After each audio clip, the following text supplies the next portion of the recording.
All of this, ang pagkakaalam nga namin, ang may-ari nito ay sila Mrs. Diskaya. Ano? And Mrs. Diskaya is here. So,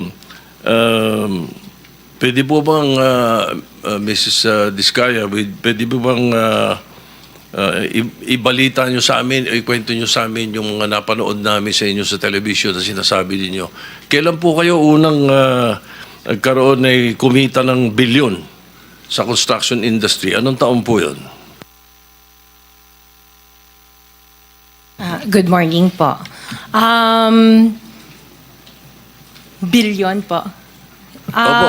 Kwento nung, narinig po namin sa television, sinasabi nyo sa interview nyo dahil tinanong kayo kung anong naging gateway para gumanda ang buhay nyo. Sabi nyo kayo hindi naman nakakaangat nung araw. At tapos sabi ninyo ay noong DPWH na kami. Yun po yung sagot ninyo eh. So, at tinanong kung magkano at sabi nyo bilyon. Kailan po itong unang bilyon na kumita kayo sa DPWH? For the knowledge of everyone, so St. Gerard, Alpha and Omega, we have been in the construction business for 23 years. So I would presume that in the 23 years, pwede naman siguro kami po kumita. Yung billion, when I said DPWH, because prior to that, we were in local government. So ang hirap makasingil sa local government. They spliced the video that was taken of me and just mentioned the DPWH. So, contractor na po kami for 23 years. So you're saying that the television station and the persons interviewing you edited your answers? I think so, sir, kasi I did mention that I was doing local government as well as private po. If I may, with the permission of the chairman, Senator President Pro Tem. Ma'am Sara, ano ba naging trabaho niyo bago kayo pumasok sa mga kontrata sa gobyerno?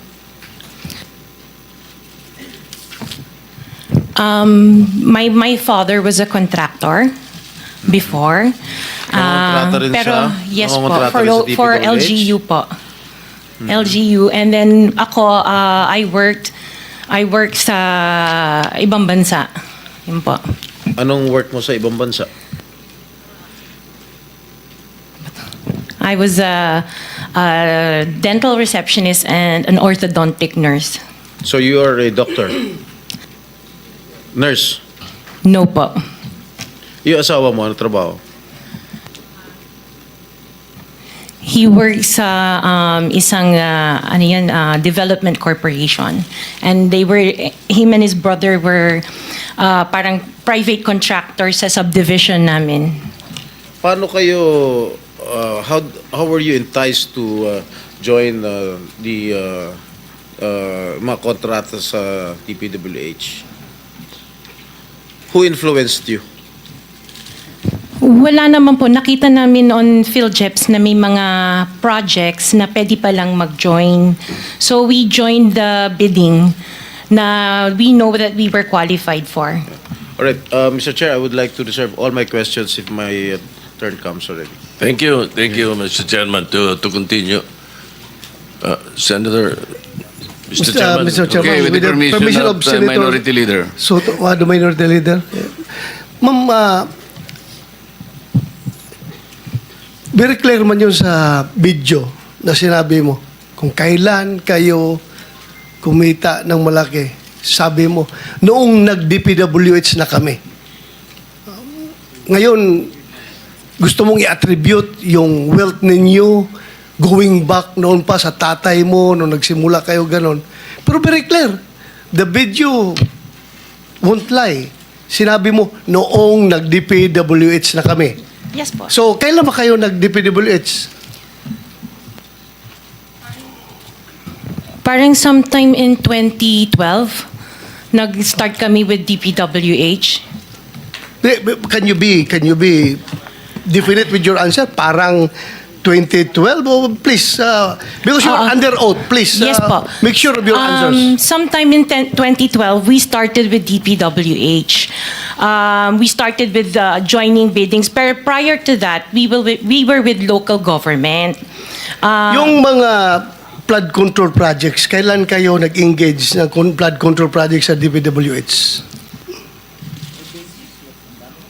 Siguro mga 2016 onwards. Please make sure of your answer. Yes po, 2016 onwards po. 2016 onwards? Yes po.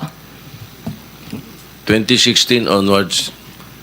May follow-up Yeah, yes, ka sir. ba? Yeah, Okay. Go ahead, sir. Go ahead. All right. Kasi based on your... Una sa lahat,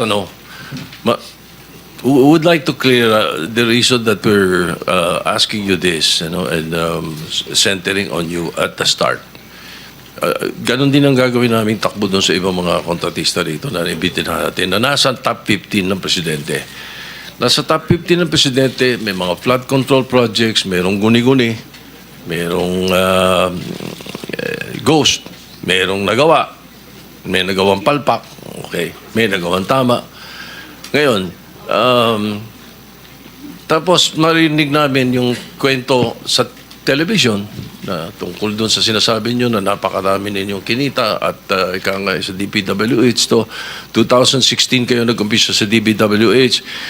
Pero yung mga pinakitang mga sasakyan ninyo ay 2022, 2025, 2024.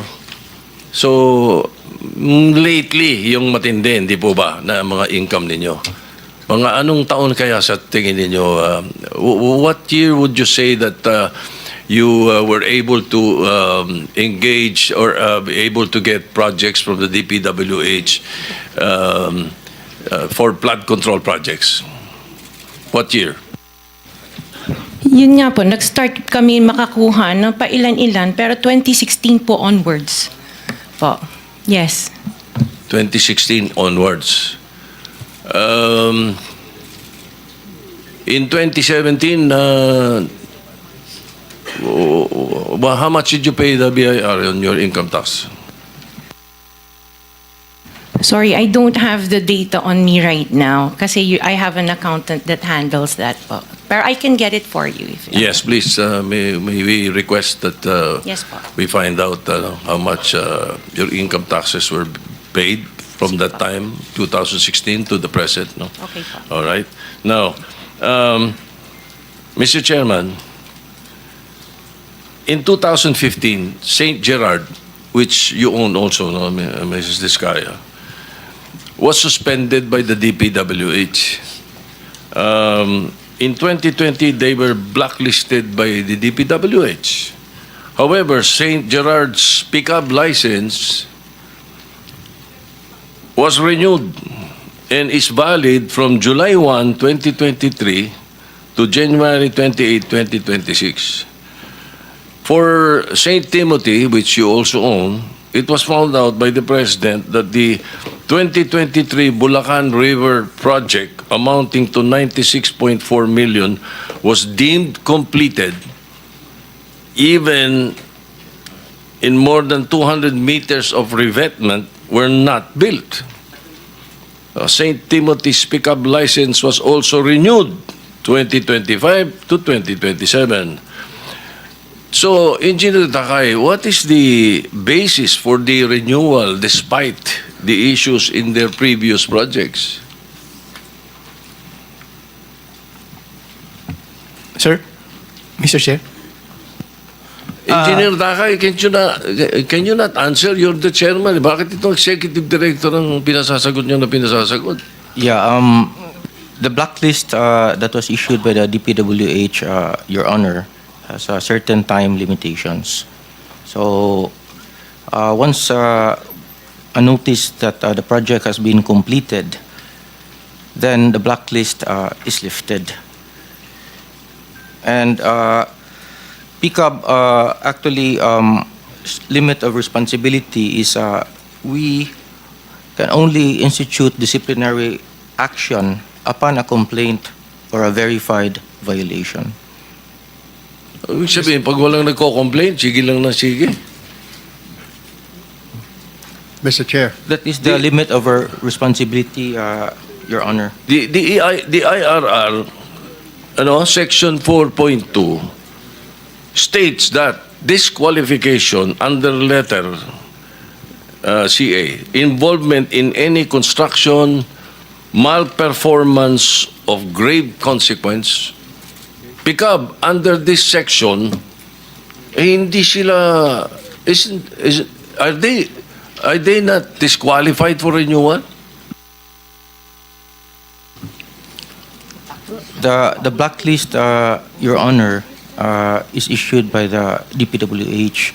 If the blacklist is lifted by the implementing agency, then their licenses can be renewed. However, we also have another mechanism that if there is a verified complaint or complaint from the LGUs or from the implementing agency, then we hear the case and then apply the penalties that are commensurate to the offenses that are being committed. For example, Your Honor, the DOLE reports to us a lot of infractions that are committed by contractors, such as unlicensed contractors implementing construction work, unsafe practices resulting in the death of people in the workplace, and we act upon that immediately. In fact, Your Honor, we submitted, upon the request of the BIR, we submitted last July 25 our transmittal regarding the request for the documents of the construction group of Diskaya, because if and when the Bureau finds out that their papers are not actually compatible to the papers that are submitted at the PCAB, then we will suspend or revoke all of their licenses automatically, because there is now complaint. And we have communicated with the Bureau. In fact, I have met with Commissioner Lumagi once, and we have responded to their letter. And along with our letter, we have submitted reams of documents for the Bureau to review, Your Honor. Mr. Chair, Mr. Chair, may I with the Wait, before permission of the Minority Leader. before we proceed, let me acknowledge first the presence of our Majority Leader. A quick question, Commissioner. Yung imposition ng suspension is Section 99 ng RA 12009. Blacklisting is under Section 100, correct? Pareho namang nalilif ang suspension and blacklisting. There's no problem there because it's in the law. I think the trajectory of the Senator Soto's question, kung paano natin madidisiplina, why don't you, for example, resort to Section 101 of the same Republic Act? Kasi dito sinasabi niya, imposition of blacklisting with perpetual disqualification.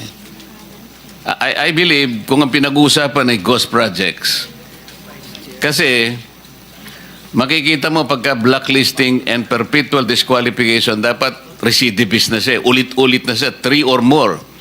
Kapag ka ghost projects ang pinag-uusapan, I think this is 10 times over. Halimbawa, nakalagay dito sa blacklisting, corrupt, fraudulent, collusive, and coercive practices. Katulad ng ghost, drawing up or using forged documents. Ghost projects. Hindi po pwedeng mag-apply yung Section 101, but there is a perpetual disqualification of this. You have to look into this. Yun siguro ang gusto mong puntuhan Yes, ng Senator, di ba? Yes, sir. Mr. Chairman, thank you, And sir. then I think we have to put a limit muna, sir. Kasi medyo gusto nang magtanong Sige. yung iba. Sige, Makakabalik ka naman, boss. I'll try to wind up for a while. No? Yes. Marami pa po akong tanong eh. My point here is that I want to amend the law creating the PCAB. Kailangan lagyan ng mas matinding power, mas maraming koordinasyon at coordinate sa DPWH, hindi lang sa DTI. So my line of questioning is towards that. Kung ano mga naging performance nyo, ang ginagawa ninyo, paano kayo paano yung dinidisqualify, paano yung license ninyo. I heard you have 45,000 accredited contractors. Nationwide. Mambigat eh. At tapos, ang sababi ninyo, maliit na kumpanya kayo. Maliit na agency lang kayo. Tatatlo yung board member nyo. Yung dalawang board member mo, are you aware that they are contractors also? Engineer Takay? Yes, Your Honor. I am aware. In fact, EGB has actually filed a voluntary leave of absence the day after their name appeared on the list of the So when they were appointed by whoever, President Duterte or President Marcos, because I know for a fact you were appointed by President Duterte originally, di ba? We'll give you more time, Senator Soto, para yung iba gustong magtanong. Sige. Let me just re-emphasize, lahat po dapat makapagtanong, but ilimit muna natin sa first 5 minutes. Pagkatapos pag may time tayo, balikan po natin ang bawat isa. Senator Tulfo. Thank you, Mr. Chair.